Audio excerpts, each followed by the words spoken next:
আজ বিকেলে আমরা বেরিয়ে পড়লাম এক শান্তিময় জায়গার খোঁজে। শহরের কোলাহল থেকে একটু দূরে অবস্থিত রাজাপুর জগন্নাথ মন্দির। আমরা যখন পৌঁছালাম তখন সন্ধে হয়ে গেছে। মন্দিরে ঢুকতেই প্রথমে আসবে জগন্নাথ দেবের মন্দির। জগন্নাথ দেবের মন্দির খুব সুন্দর এবং খুব প্রিয় জায়গা এটি আমার।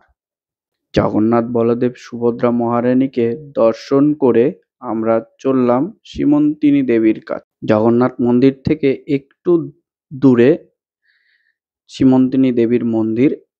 এটা পুরো একদম নিস্তব্ধ, কোনো কোলাহল নেই এই জায়গাটা। এখানে মহাপ্রভু সীমন্তিনী দেবীকে দর্শন দিয়েছিলেন।